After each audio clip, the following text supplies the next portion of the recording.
Hey there, Sharon Horne-Ellstrom here. Welcome to day 2925 of What You Up To Now. Today we're talking about, and all this month, confidence. Confidence in ourselves. And really, confidence is just how much do I believe in myself and my ability to figure stuff out. That is my simple and quick and dirty definition. And it works for me and it serves me well because I have adopted the belief and the thought and the core value that everything I need to figure out, I can figure out. I have the ability, and if I don't know, I'll ask. I'll ask for help sometimes if I don't, or if I want to speed up the process of figuring something out. So we're talking about confidence today, this first week of this year's annual challenge, both the Supersize You annual challenge and the first time ever Supersize Your Business annual challenge. Similar topic, a little bit different way of approaching each of the topics because we do things differently for ourselves as a foundation and personal development than we do as we show up and build and grow and supersize our businesses. But the topic is the same. It's the foundations of confidence this first week of the new month.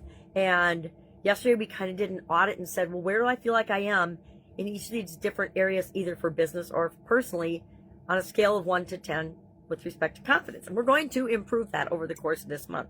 And one of the ways we do that is by today's topic, which is looking at and using the correlation between confidence and competence in our favor. How do we do that?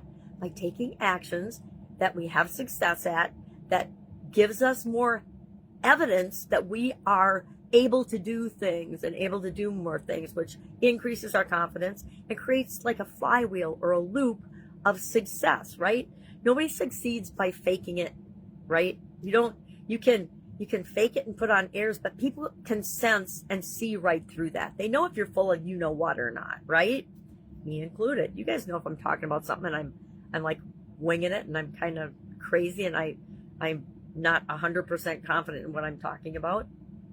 Although I'm pretty confident in the things I talk about because I just don't talk about the things that I don't feel competent in.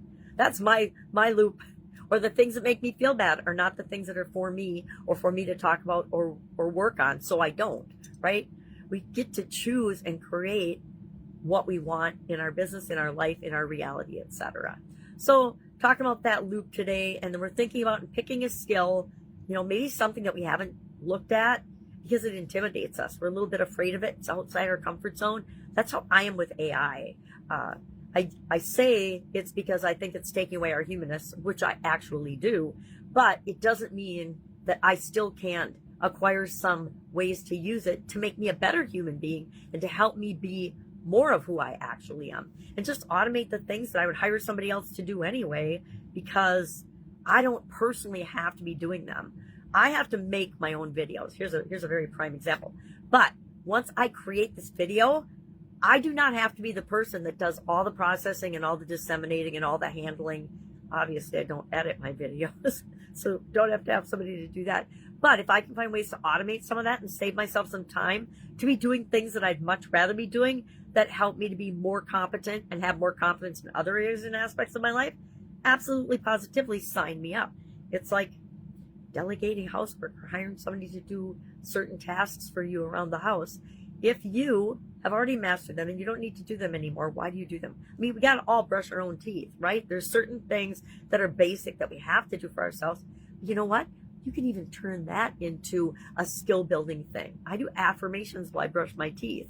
I'm sure if anybody saw me, they'd be like, geez, you're crazy. But I'm like, it works for me. And it, number one, helps me to form the habit of doing affirmations. Before I started doing that, I always would forget about affirmations and forget to do my affirmations. Now, it's actually a habit and automatic after so many years of doing it. I almost cannot brush my teeth without doing affirmations while I'm brushing my teeth. All right, I digress. So, confidence all this month. And one of the skills that I don't have that I'm acquiring starting yesterday as I was preparing for today's talk is using Claude, which is an AI tool, to create what they call artifacts, which are just tools or worksheets or spreadsheets or calculators or whatever you want, different tools that we can use to enhance what we're doing. So I'm taking the topics that I'm talking about. So for example, yesterday, remember I said, I could just create this little worksheet where in 1 through 5. And so Claude created that for me. Boom. Now I have a resource that I can share that makes actually consuming and doing the challenge that much easier. So if that's something you think would be cool, let me know and I will add that to the challenge, the resources, the worksheets, and things like that. And then they will all live in the school community classroom for Supersize Your Business, or Supersize. Excuse me, I still have a cold. Obviously a little cough. If I can help you in any way, please reach out and ask. Otherwise, have an awesome day, and I will, of course, be with you tomorrow.